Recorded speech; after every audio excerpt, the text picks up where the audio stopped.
What's up, guys? Welcome back to another edition of the 30-day bootcamp.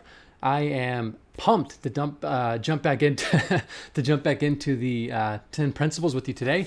I'm a little distracted. I'm going to be honest with you guys. I've got right outside of my office, I've got some guys working on a fence today, so it's going to maybe be a little bit of noise in the background. So I apologize in advance for that if you hear anything. But so yesterday, if you were present with us, we talked about the top five or the first five and the top 10 list, which were authenticity, confidence, empathy, belief, and no scarcity. And I feel like that is something, if you didn't catch that lesson, definitely go back and check that lesson out, because those are a lot of great things that you can start integrating into your business that are going to help you get to the next level, secure more clients, all of that good stuff. Okay. So with that being said, we're going to jump into the following five principles, which round out the top 10 today. And we're going to start with number 6. So let's just dive in. Now, number 6 is add value. So my belief is this: no matter what you do in your business, you need to add value. Okay. You need to always be able to bring value to the table, no matter what you're doing, because that's what people need. That's what people need to have a certain confidence in you. That's what people appreciate. And if you can bring value to the table, you can ultimately charge more for your work. Okay. And I'll kind of dive into that now. So if my cursor works, here we go.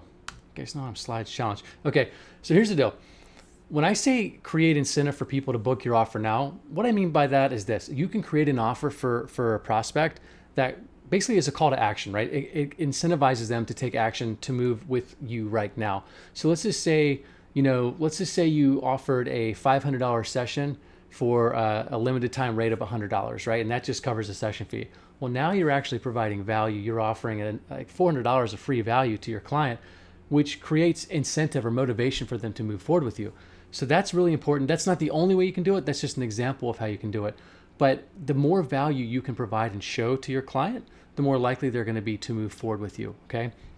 Now, what I like to do in my business, I like to use what I call pull-through items. Okay. So what I do is I add incentives that I normally don't include.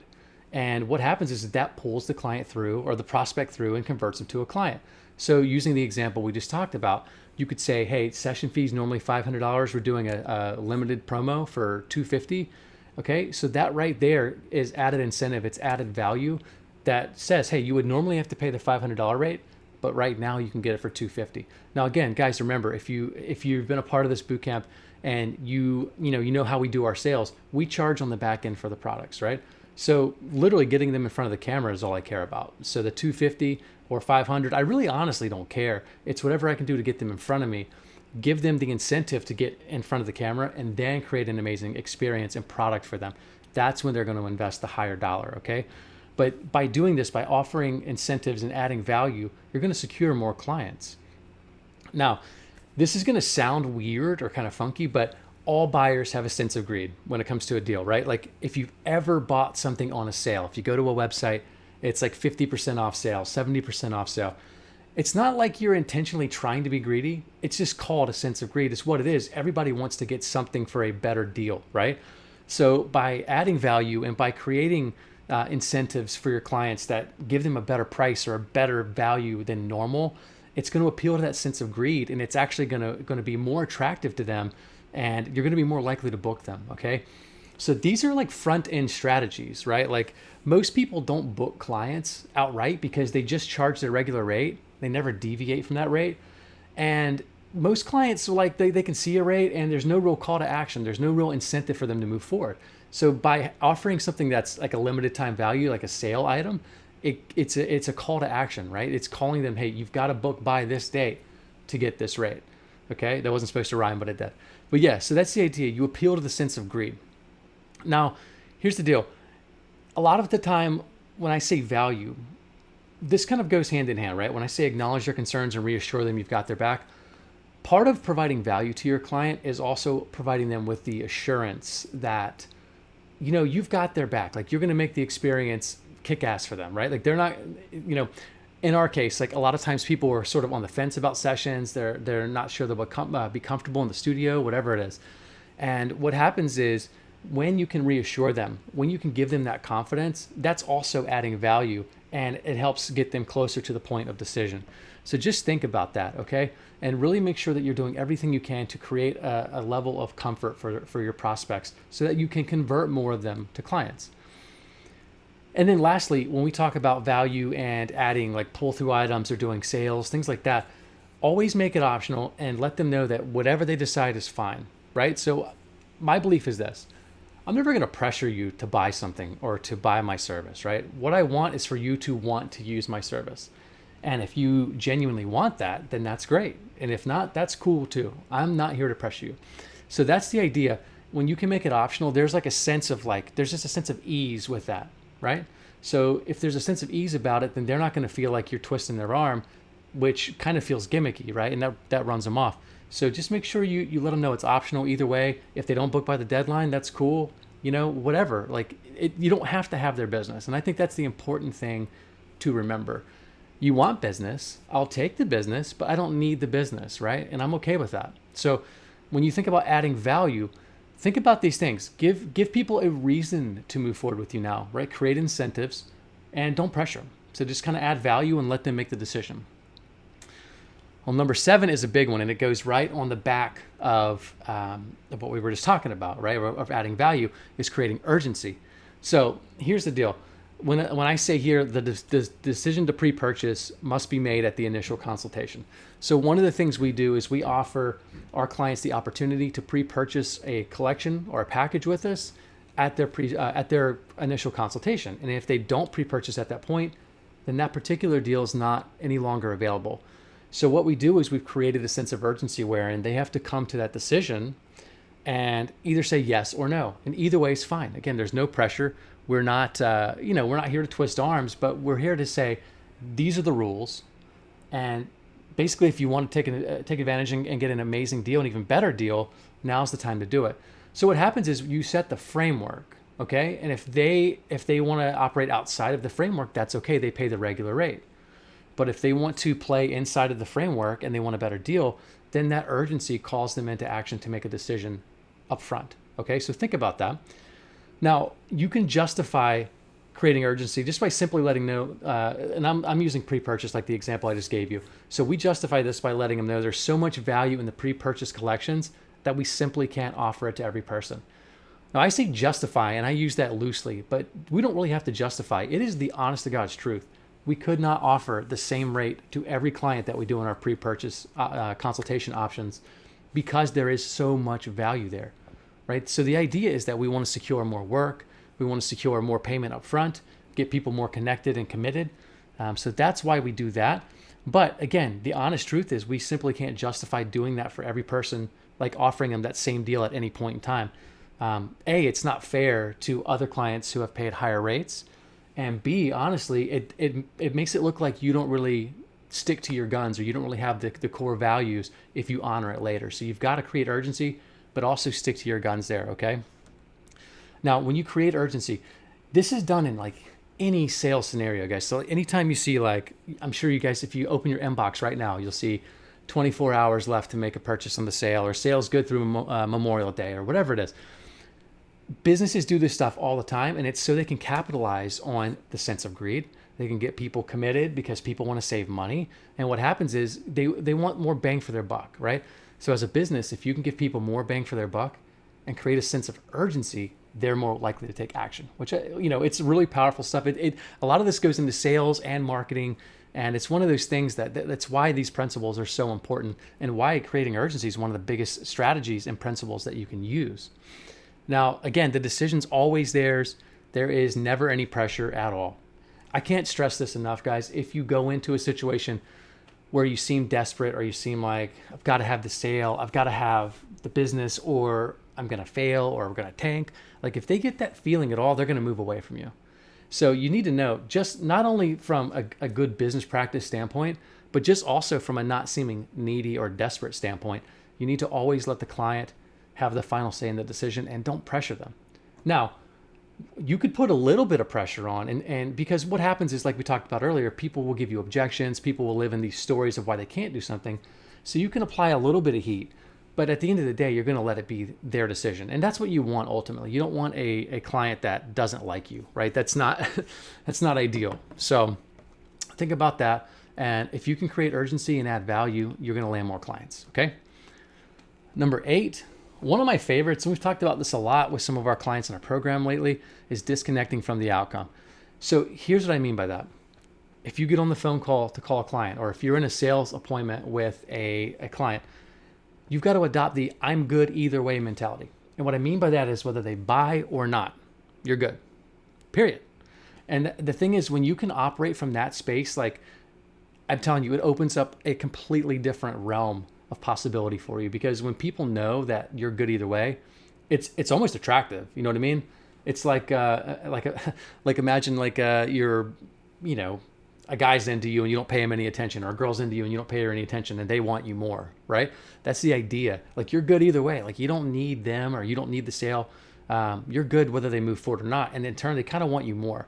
So there's a little bit of psychological like gamesmanship going on here. But yeah, the I'm good either way mentality is really important.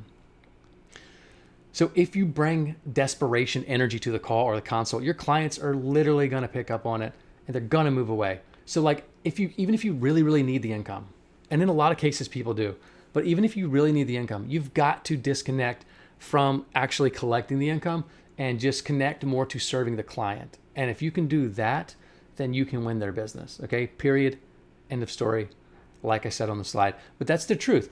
If you come across as desperate, they're going to feel that. That's an energy that you don't want to portray to your client. Honestly, it doesn't feel good for you or for them. So what you need to do is make sure you bring the confidence energy into everything you do, okay? And then flip the roles. I like to talk about this a lot. Put yourself in the position of your client, right? If you were them and they were the business and they were trying to sell you something and they seemed desperate or needy, like, how would you feel? Would you feel attracted to what they have to offer, or would it repel you? And I think when you can put yourself in their shoes, you really start to see like a very clear picture of what you should and shouldn't do. But too often what we do as the business is we don't actually consider what their point of view is. We just think about, I got to make money, I've got to get paid. And that's great, fine and good. We all need to get paid. But you have to think about both sides, and you got to leave the desperation energy out of it, okay? So disconnecting and simply showing up for your client to provide the best experience for them is 100% the best form of service. No ifs, ands, or buts about it. I mean, that's how you serve your client the best. And honestly, in my career, what I've seen is that when I can actually do this with my clients, they always invest more money with me. So it sounds wild. Like even when I was at a point where I really needed the money, like man, I didn't know how I was going to make my bills for the month.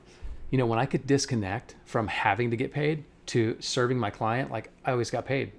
And that'll happen for you guys too. Okay. So disconnect from the outcome, live in service of the client, not in just the energy of I have to get money. Okay. And really cool things are going to happen for you. Well, number 9 is focus. And this kind of, weaves into a lot of what we've talked about. So you've got to make sure that you tune out any negative self-talk, any negative energy, any negative influences surrounding you, okay? If you listen to that stuff, you start to self-sabotage. You got to get that out. Negative energy is toxic, it's draining.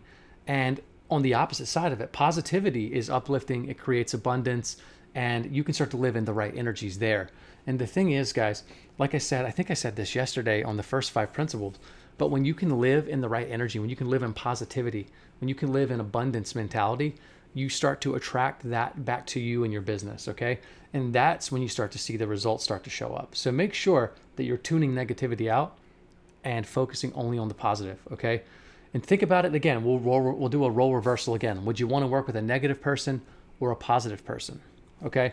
And I think when we put the shoe on the other foot and we switch roles with our client or our prospect, it starts to become really, really clear that, hey man, wow, if I felt like this person was negative, I wouldn't want to work with them. So you got to understand what you're putting off is going to also play a huge part in what kind of business that you do and what kind of business you generate.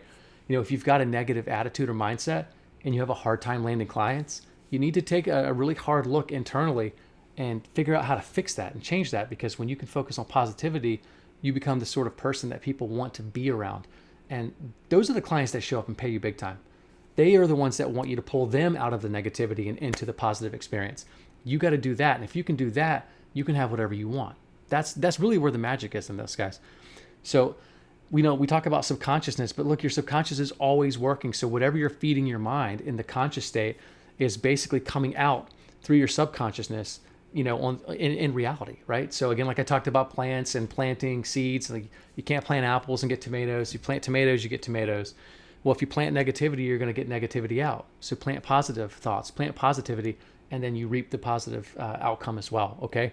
I can't stress this enough. This is so important. And I lived in a negative space for quite a while myself, and I noticed that the results did tend to follow suit. So make sure that you're doing the right things on the conscious and subconscious levels just by being positive, staying focused on positivity, okay? And that's what's going to come on the other side. Like when you start working with clients or more clients are raising your rates, you're going to start to see better outcomes, okay? So the biggest takeaway here is to focus only on victory and success. And I know it seems difficult, especially right now. You turn on the TV, there's a million headlines, news articles, coronavirus, negative, all this stuff. But if you focus only on victory, and that's what you put all of your energy into, you're going to start to see better outcomes. You're going to start to see that you win way more than you lose, okay? So focus on victory and success. The outcomes will be hugely dependent on that, okay?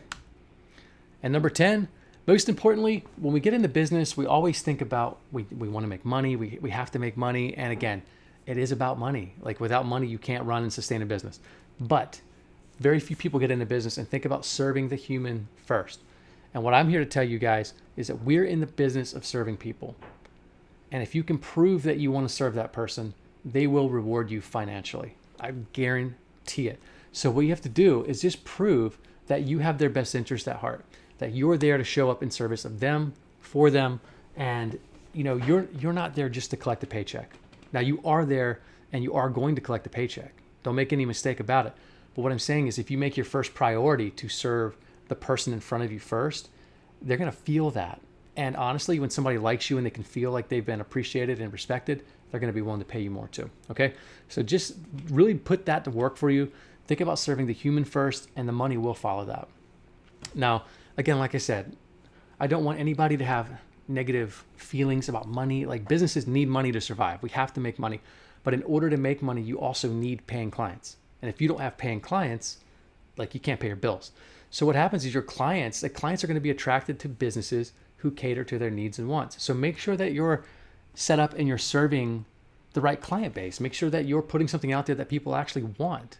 You know what I mean? Make sure you're not just like catering to a need that isn't really, there's not really a demand for. Like make sure that when you're setting up your business, you have a specific market that you can target, that you can serve, and that you can create a great result for. And if you can do that, you'll make a lot of money in the process, okay? So the biggest takeaway here, serve the client first and the money will follow. And I mean that. I've made more money in my business when my clients came first. No two ways about it. So if you guys are at that point, once again, where you want to make these transitions, where you're trying to figure out like, how do I get my focus in line? How do I disconnect from the outcome or create urgency? Do you need a sales strategy or a way to actually take and convert the leads that you have into paying clients? If you want to dial that stuff in and actually start making money in your business, book a call with us today, 7steps6figures.com/apply. We'll get on the phone, we'll chat. Again, you guys have heard the spiel now, but it's not a spiel, it's for real. It's what we do. We'll get on, we'll talk for 30, 45 minutes, and we'll help you put a game plan together that'll help get your business to the next level, okay? So all of that said, these 10 principles that we've been through the last 2 days, really go back through these things, take some notes, and let me know what stood out to you. Drop me a comment, drop me a line. Let me know what stood out to you. If you had any revelations, if anything is sort of changing the way you're thinking about your business, I'd love to hear that. And I'm here to support you guys 100%. Okay. So with that being said, I hope you guys have an amazing day. We'll be back on at 2:30 tomorrow, and I will catch you guys then. Have a great day.